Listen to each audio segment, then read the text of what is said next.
Hi, welcome to 90% Knitting. This is episode 182, and I am Lisa, your host, also known as Fiber Nymph on Ravelry, Plurk, and Instagram. Today is Wednesday, December 9th. There's suddenly something making a really weird noise outside my window. I don't know what that is. Hopefully you can't hear it. Technology is fighting with me today. I'm hoping that this recording goes really smoothly because I don't know what's going on.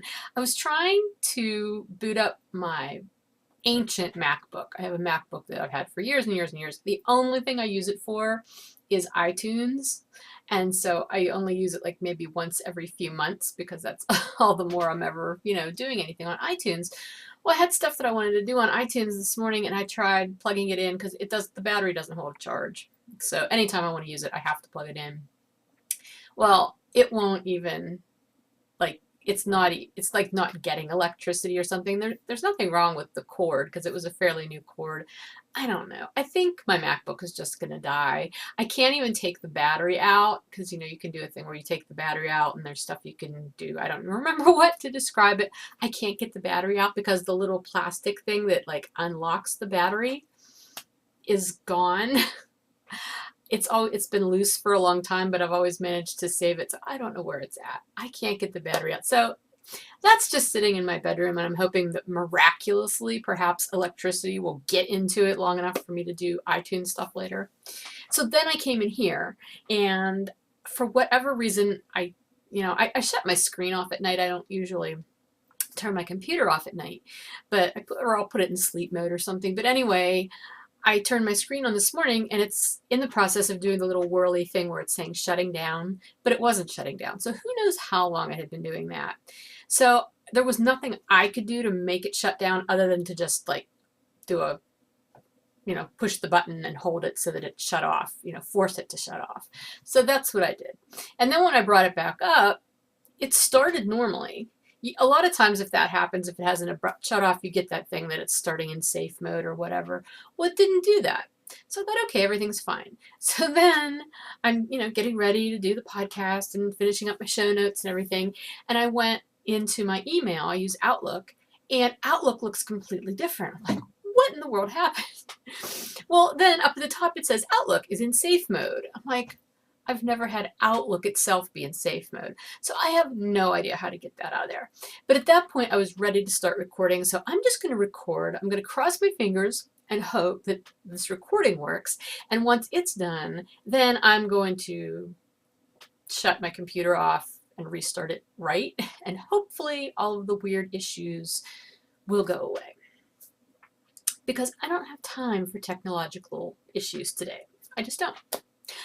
Anyway, hi. Welcome to the podcast. Sorry for the rant, but sometimes you just have to rant about technology.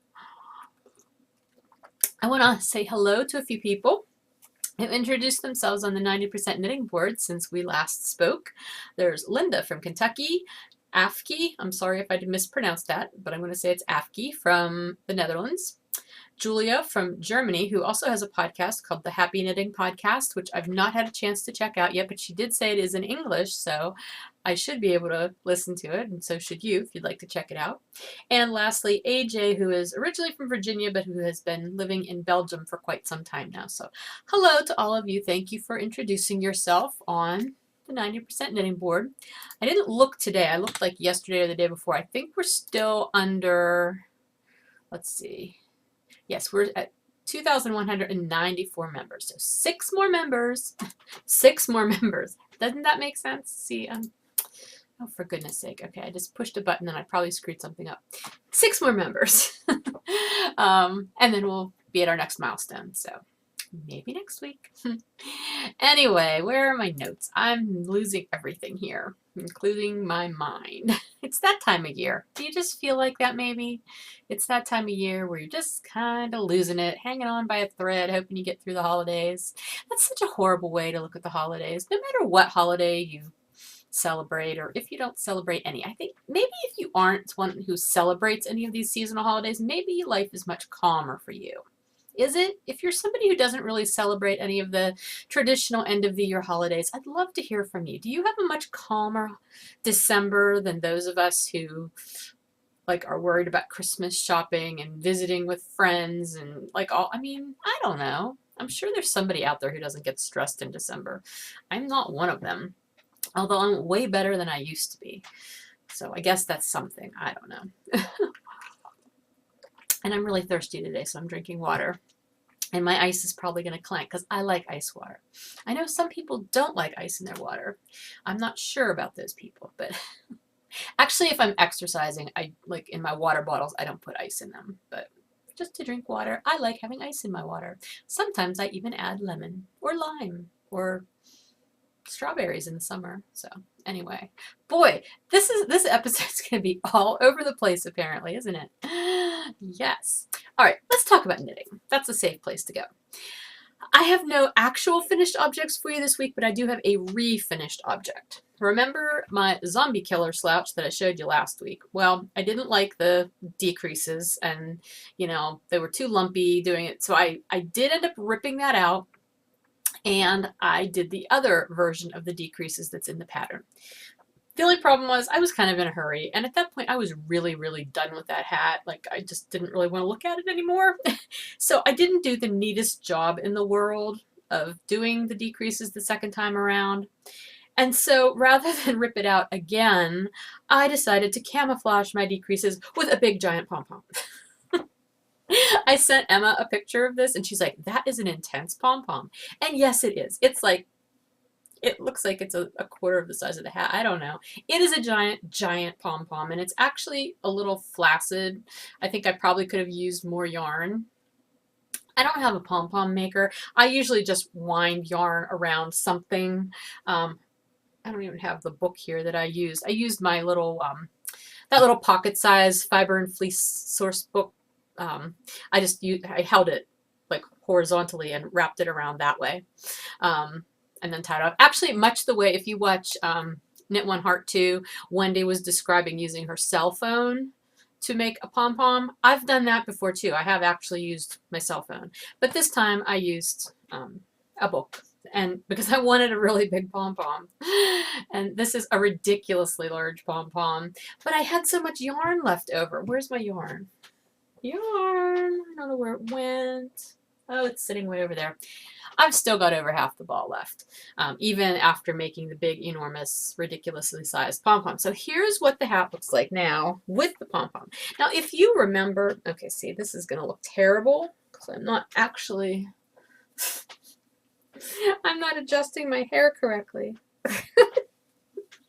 I'm just flinging this hat all over the place. All right, enough with the shenanigans here. I don't know. This is why I don't like hats sometimes, because it's murder on my hair. Okay, so here's what the hat looks like with the big giant pom-pom. Can you see it? I can't look at the screen and turn, so I'm assuming you can see the pom-pom. It's definitely, you know, slouchy, and the pom-pom definitely serves to weight the slouchiness down, so your slouchiness isn't just hanging off the back of your head weirdly. But remember, I said I didn't like the first set of decreases because it made the back of the hat feel heavy. Well, now I've got a 5-pound pom-pom on the back of my hat.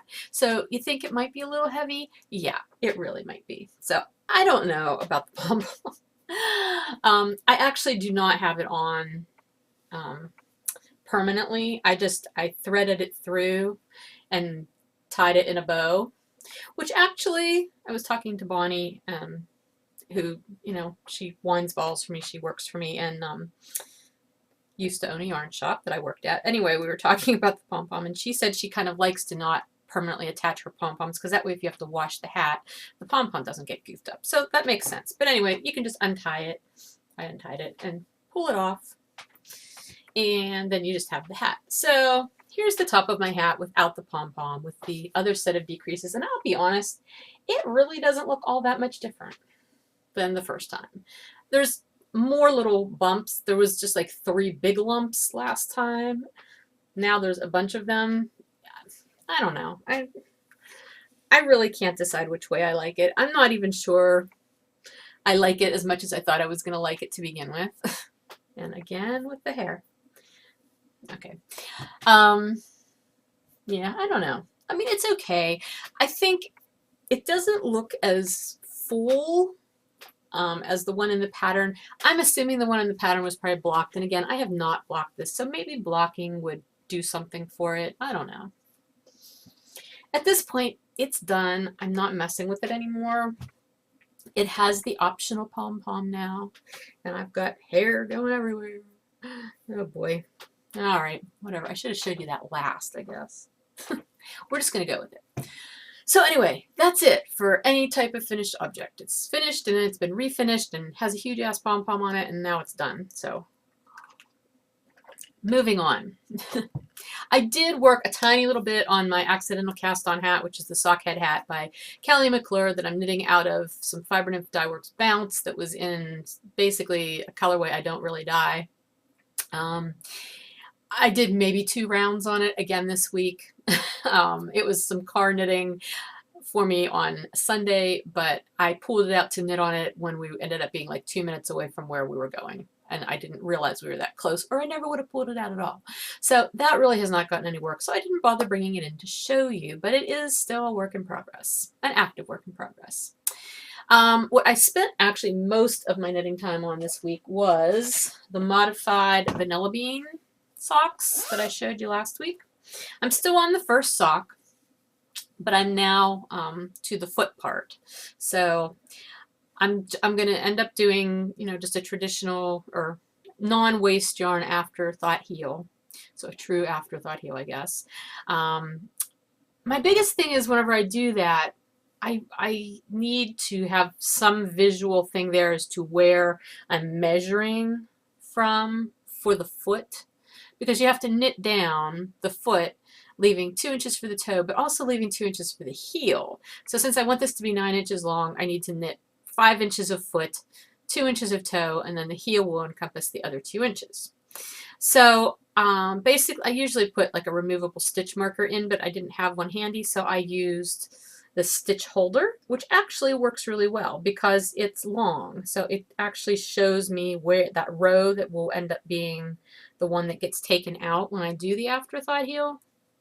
So I think I might use that from now on to denote my afterthought heel placement while I'm knitting socks. But anyway, this is my Fiber Nymph Dye Works Bounce as well.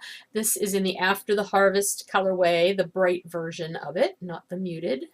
And again, you can see I'm just doing the vanilla bean slipped stitch patterning once every 4 rows. So here it's in the green, here it's in the purple, and here it's in the orange. And then it just repeats because it's 6 colors. I'm doing it every 4 rows, so like every 12, no, I'm not going to do the math. You get what I mean. Those will be the 3 colors that the slip stitch will show up on through the whole sock. And of course, I'm not doing the slip stitch on the foot part, on the sole. So anyway, it's coming along nicely. I really, really would like to get this done though, because like I said, I'm probably going to end up gifting this. That was my intention at this point. Whether it gets gifted for Christmas or after Christmas at this point, who knows? Because like I said, I'm really not doing a whole lot of Christmas knitting. I'm apparently doing a whole lot of yarn tangling though. I'm not going to mess with that right now. Anyway, so, but I'd like to at least get one of them done, just mainly because I want to see what it looks like with this modified pattern once it's done. I don't know, I just think it's going to look kind of cool. So anyway, that has actually gotten most of my knitting this week. I did not put a marker in to show you where I was last week. I know I was before the heel last week, so I've made some progress. I just haven't had a ton of knitting time this week. I've done a lot of spinning this week, which I'll show you in a little bit. But again, it's in my glamping bag from Sew For You. What else? Oh, I did cast on my Antler cardigan. Yay! Finally, I showed you that I had wound the yarn last week. So, and actually, I feel like I'm cheating because I just cast on this morning. But I wanted to have something on the needles that I could show you. So I cast on and I did both of the cuffs for the sleeves. So as I told you last week, I'm going to do the sleeves are the first thing you knit in the pattern anyway, and I'm going to do them concurrently so that I have them both done at the same time in the same way and I think that will work out well. I love how this yarn is knitting up. This is Cascade 220 Heathers, and this is in the Aspen color, which it's looking a little darker there than what it really is, but that's pretty close. Yeah, that makes it look yellow. Anyway, here's one of the balls. So it's just a really pretty heathered gray, essentially. Kind of a stone gray, like a light stone gray. And in case you don't remember what the Antler cardigan looks like, let me find the picture. It's in a million sizes. I think there's 16 sizes actually. There's children's sizes and then there's adult sizes. I'm knitting the large. We were having this discussion on the episode thread from last week about how to appropriately choose a size for a sweater, because I said if I go by my full bust measurement, it's way too big across the top. And someone, I'm sorry, I forget your Rav name, but mentioned, you know, you should use your upper bust measurement, like so under your arms and across your upper bust, and then, you know, do something to accommodate for your lower, your fuller bust if you need to. That makes a lot more sense. And I think one of the last comments I read on that topic was the fact that, you know, we women, we've got the girls, but we've only got them in the front, so we don't need that extra fullness in the back. We need to accommodate for it in the front, but you know, we don't need boob space on our backs, and it just makes our sweaters too big. Anyway, I am knitting this again out of the Cascade 220 Heathers, the Aspen color.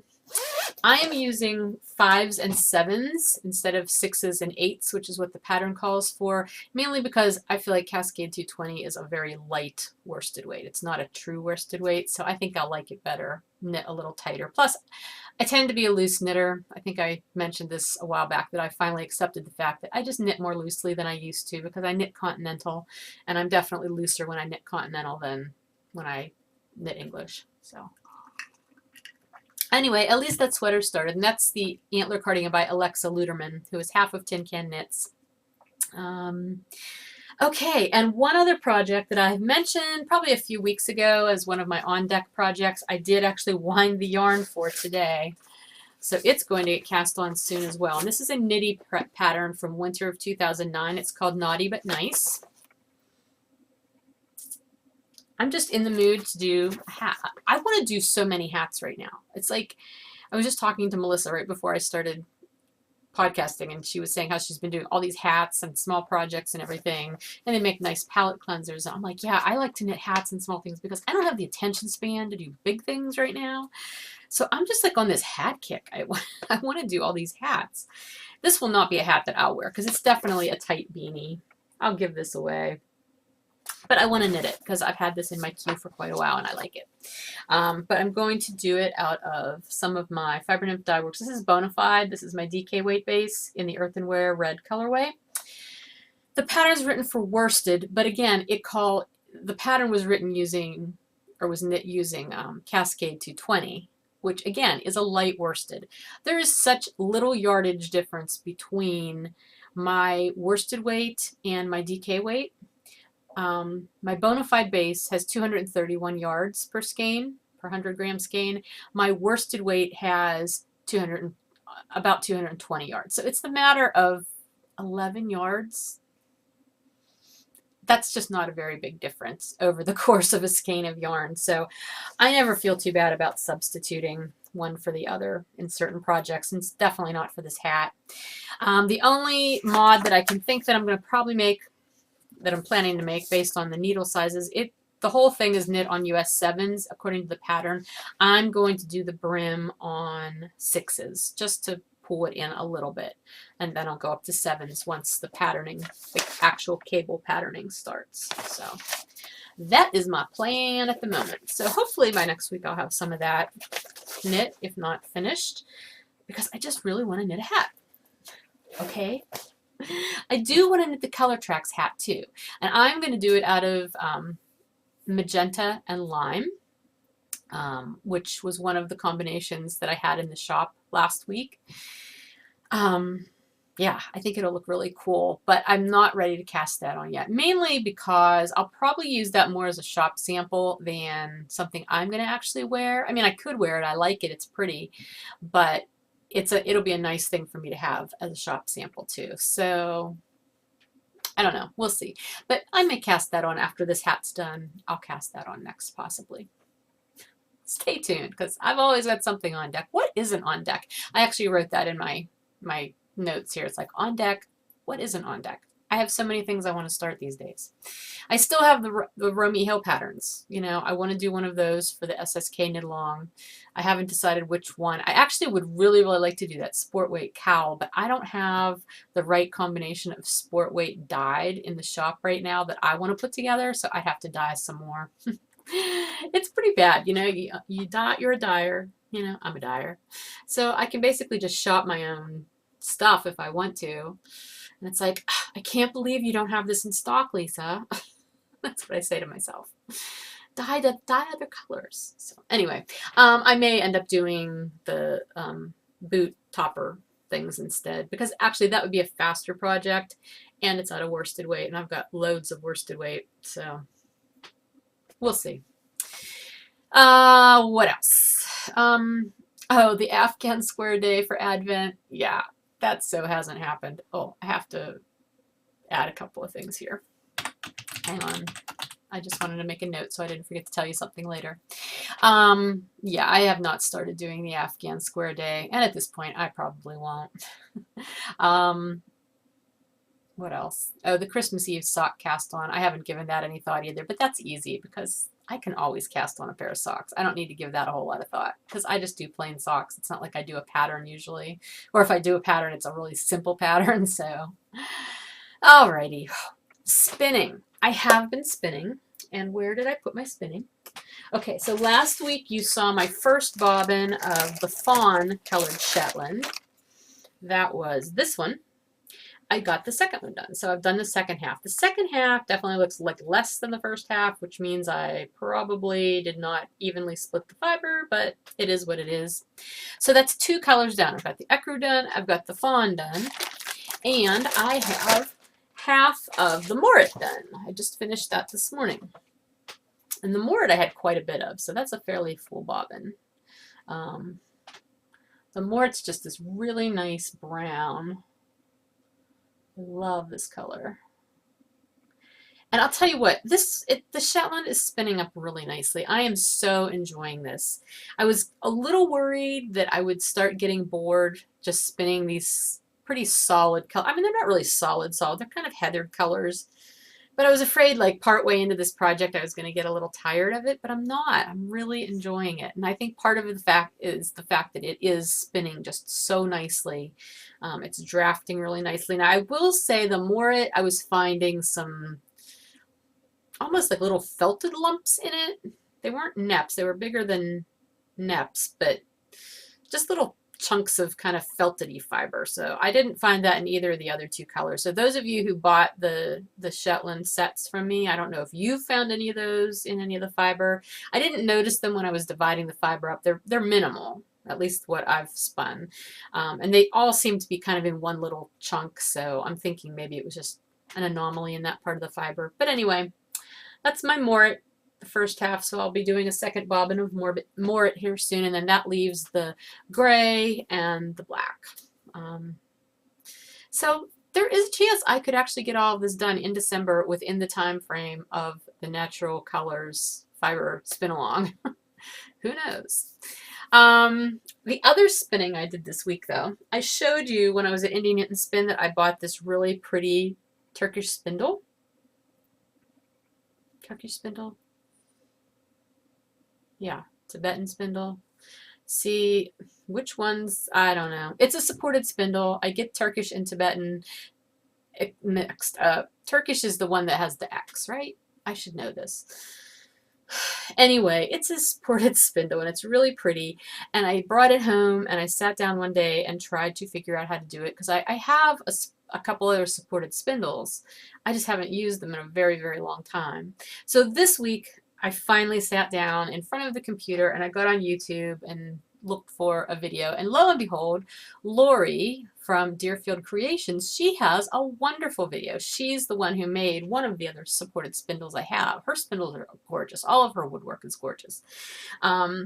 Anyway, matter of fact, she just had an update in her shop this week. She doesn't update her shop super frequently at this point, but when she does, there's always really, really cool things in there. So go check it out.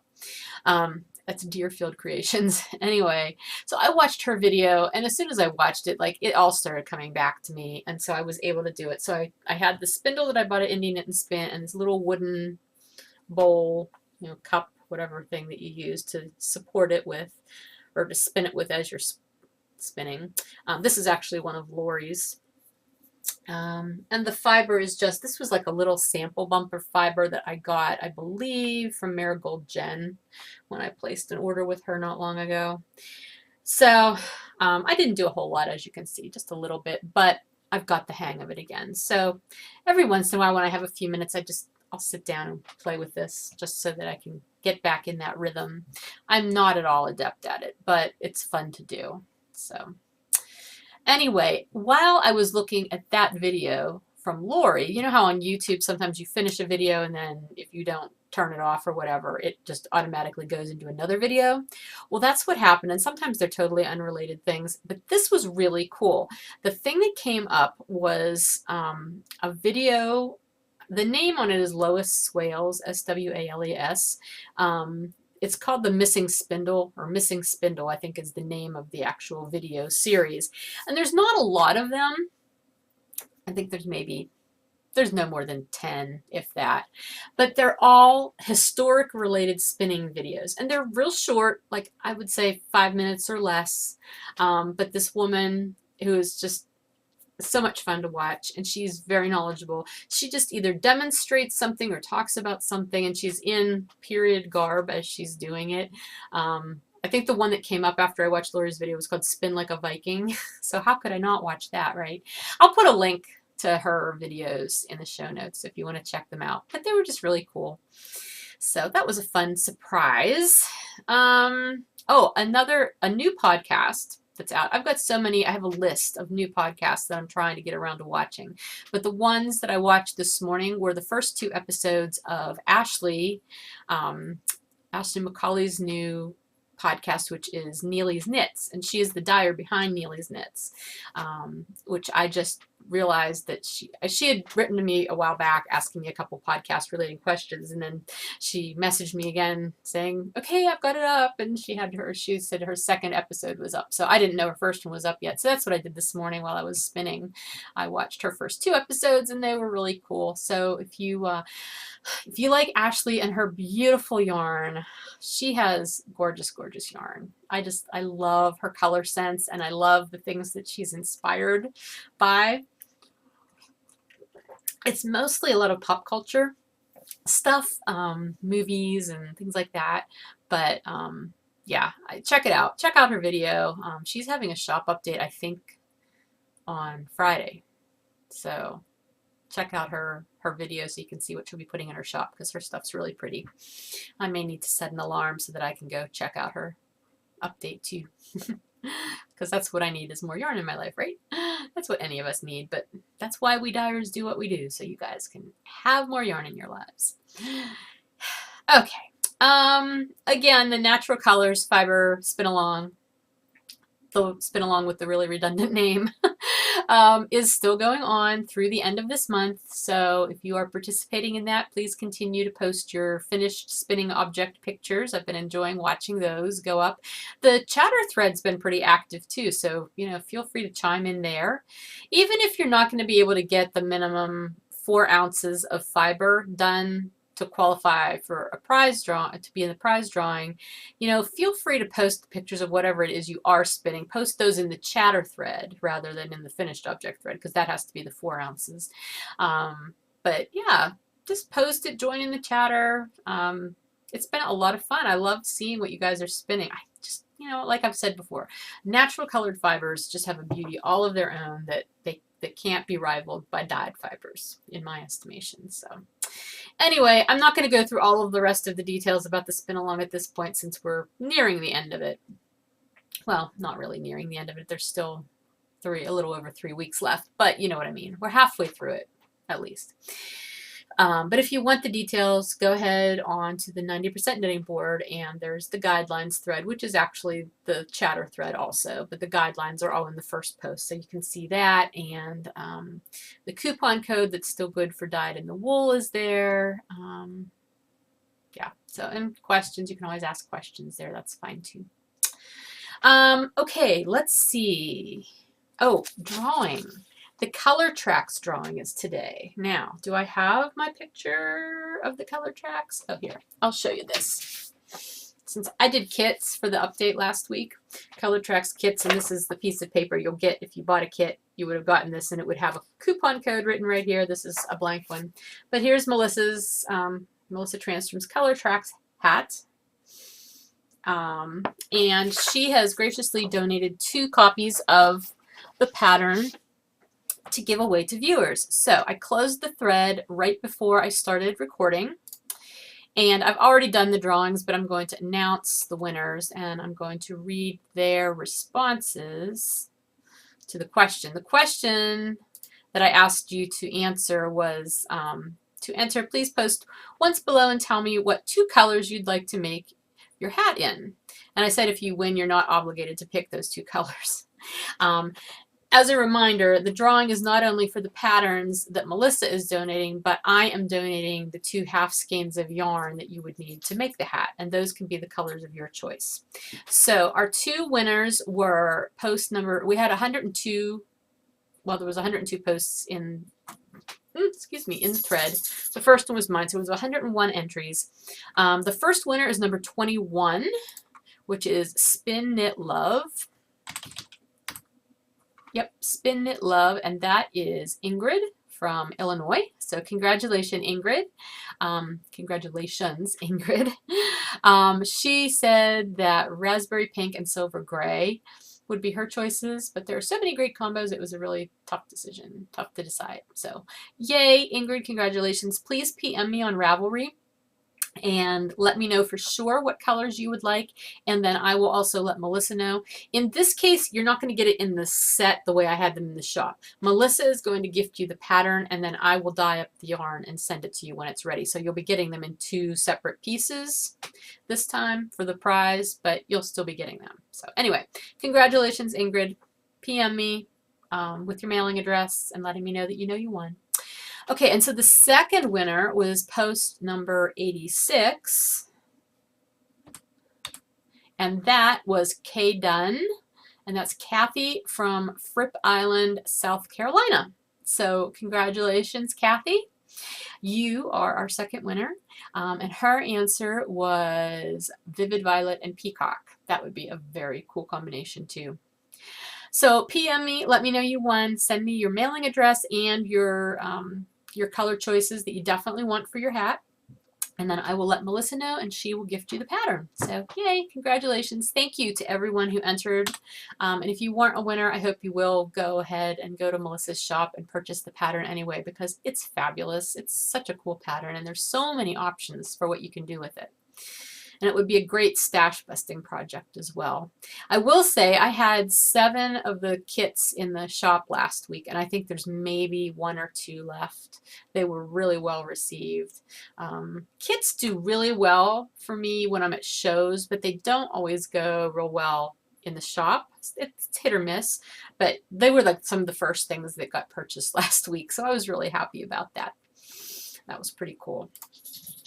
Anyway, what else? I think that's it for 90%. 10%, let's see, I had a really good weekend last weekend. Saturday I got to go to a concert. I've mentioned this before. There's a folk music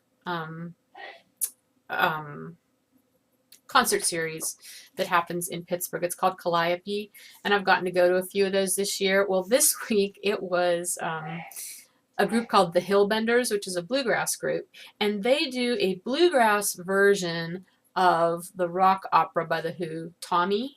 So this is the CD of it, and they're just a really cool group. It's 5 guys. Here's what the group looks like, and this guy right here who plays the dobro, he was so expressive very theatrical in his playing. I've never seen someone play that kind of an instrument standing up. Maybe I just haven't watched the right bands, but it was really, really good. I liked watching him, and even the banjo player too. There was a banjo, the dobro, an acoustic guitar, an upright bass, and a mandolin. There was no fiddle. I thought that was odd because when I think bluegrass, I often think fiddle.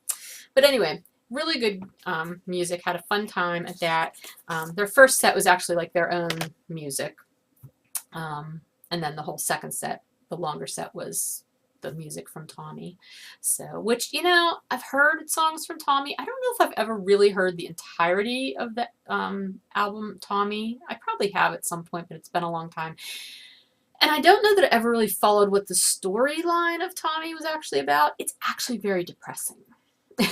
It's kind of dark and depressing. But I guess it has a happy ending. I don't know.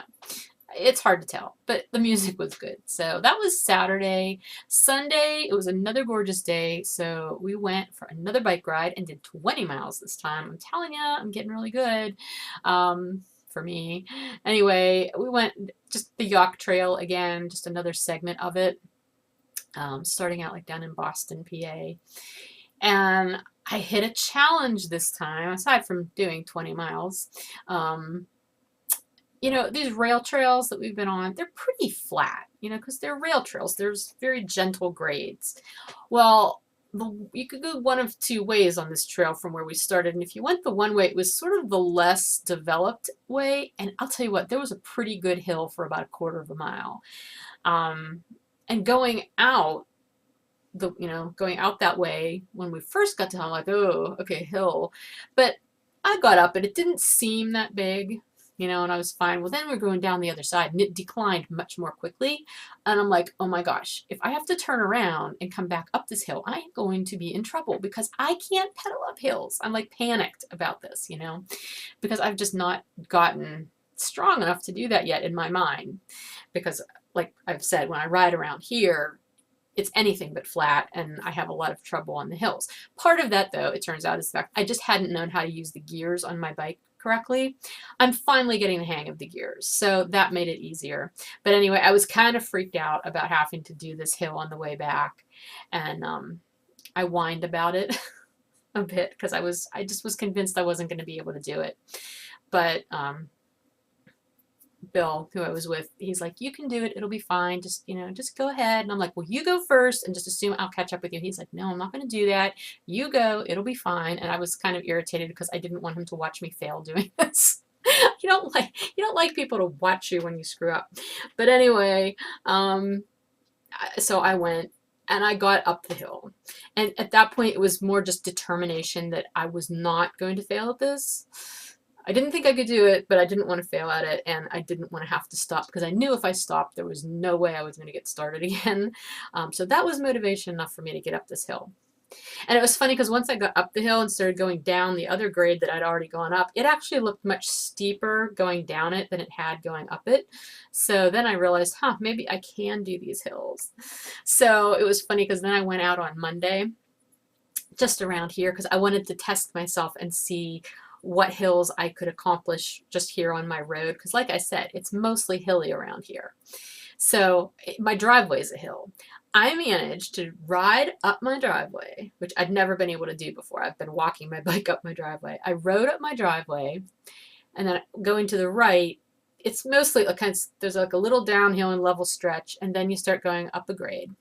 And then it's a little bit level again. But then to do a loop, I have to go up like the main road, which has terrified me because there's like way more traffic out there. That's uphill. Well, I pedaled that and didn't die, which is good. And then I crossed over to the other road that would loop me back down onto my road. And I took a breather, and then I started again. And that is like a really long, steady grade that goes up a pretty decent hill. And again, I started and I said, I'm not stopping. I can't stop because if I stop, I won't get started again. And so I did it. By the end, I was like, like I couldn't breathe. I thought it was going to like cough out a lung or something, but I did it. So I was really, really proud of myself. And then from there, it's just like basically coasting down this giant hill and back to my house. So there it was easy, but I did the hills. So I'm getting better at this. I'm really excited about that because I never thought I would be able to do that on a bike. So yay for me. Other than that, I'm just trying to get ready for the holidays, even though I don't have a whole lot of time to get ready for the holidays quite yet. I'm still busy finishing up a wholesale order, which will hopefully be shipped and out of here tomorrow, which that'll be a nice relief just to have that done. And then I can focus a little bit more on, getting ready for the holidays and getting organized in general. Emma comes home next Friday, so that's coming up really fast. But the thing I wanted to tell you about was what I'm reading, which I'm actually listening to because I haven't had time to read anything book-wise, like paper handing, holding a book-wise. But I've been listening to 2 books on Audible. And one of them is a Bill Bryson book. It's called A Short History of Nearly Everything. And I don't know if you've ever read any Bill Bryson. He did like a walk in the woods about his hike through the whole Appalachian Trail. I read that a long, long time ago. And he's got several other books out. I don't even know how to categorize them. I mean, they're kind of, essay-ish format is how they're written, but they're, long stories and they're very interesting. A lot of them are historical in nature. Well, this one is, just that. It's a history of nearly everything, starting out with how did Earth happen? How did, and it's just going through a lot of this geology and chemistry and, archaeology and like this history of all this stuff that, I don't know very much about at all. But listening to it, like there's bits of it that I'm familiar with just from school over the years or names, of scientists and things. And it's been really, really interesting. So that's been sort of my light listening, that I can listen to that while I'm working and I don't really have to focus tremendously. And the guy who reads that has a British accent, so that's great because he's kind of like listening to your uncle, your old British uncle who maybe not old British, but your British uncle who's telling you a story. But the other book that I'm listening to, and it's really funny how I even came to be listening to it. I'm looking on my phone to tell you the titles of these, by the way. I got on Audible because when I still had it in my mind I was going to do the Advent,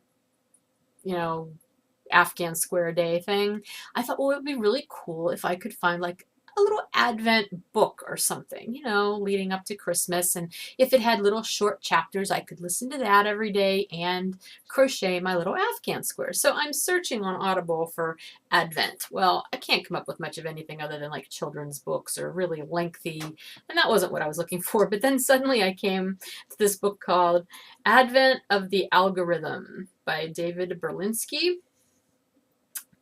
And it's called The Idea That Rules the World. And basically, it's about how algorithms, they're what make computers run and everything. And so this is a really interesting book. It's very mathy. I am not a very mathy person. So I actually have to focus on this book. I can only listen to this book if I'm not doing anything else. So I've been listening to that mostly in the car. I can listen to it while I'm knitting a little bit too, but sometimes I get too distracted and then I have to go back. It's like, oh. And it's funny because the first chapter, I'm sorry, I'm itchy for some reason. Fiber. Every time I record, I get fiber in my nose. Anyway, I'm listening to this book and I don't know how many times I had to stop and like Google a word because I was like, I have no idea what that means. So I'm sort of learning a lot, I guess. I don't know how much I'll retain, but it's been really interesting. So I'm listening to 2 very not my cup of tea books, really. I mean, I like history, but even the Bill Bryson book is pretty heavy on like, the history with regard to chemistry and, physics and things like that are not my subjects that I excel at. It's been cool. I like expanding my brain. So I'm exercising my brain, I guess, would be a good thing. And the other fun thing about both of these books is I listen to things and they reference something and I think, oh, I don't really know anything about that. So then I'll go and I'll Google it and I usually find the Wikipedia entry for it, which as far as I'm concerned, that's a good enough place to start if you want to learn a thumbnail sketch about something. So then I end up reading the Wikipedia page about something and it's been kind of cool. So that's been my listening lately, my reading. Other than that, the only shop news I have for you is to let you know that the Christmas colorways update from last Friday went really, really well. There are still, like a handful of things left in the shop. If you want to check that out. Last I checked, there was still a Winter's Wizards skein on Traveler, which I apologize. The Traveler version of Winter's Wizards actually went up late because I didn't realize I had them. It wasn't on my list, so they went up a little bit later than everything else. But there may still be one there. I can't remember what all else is still in there. I think there's still some elves. The elves were in the eggnog too on various weights. So anyway, like I said, there's still a few things left from the Christmas update. Like I said, there's 1 or 2 of Melissa's Color Tracks kits left. There's still some of my Flurry cowl colorwork kits. So check those out. I can ship those out. Everything's ready to go. And like I've been telling you, the next update will be next Friday, the 18th, and that will be a 7 p.m. Eastern update. I do not have anything to show you yet. I will record again next week, probably Wednesday again, and by then I will have things I can show you. So I can say I will have some more Color Tracks kits just because those have gone really well. I'd like to make sure there's more up there if you're still interested in them. But other than that, yeah, that's pretty much all I have to say for this week. So I'm going to stop now since it's not exceedingly long. And hopefully I haven't forgotten anything too important. But I hope you're having a good week. And I will put show notes up as usual in the episode thread on the 90% Knitting Board on Ravelry. If you have any questions or comments or anything, please feel free to leave them there in that thread and I will reply as I can.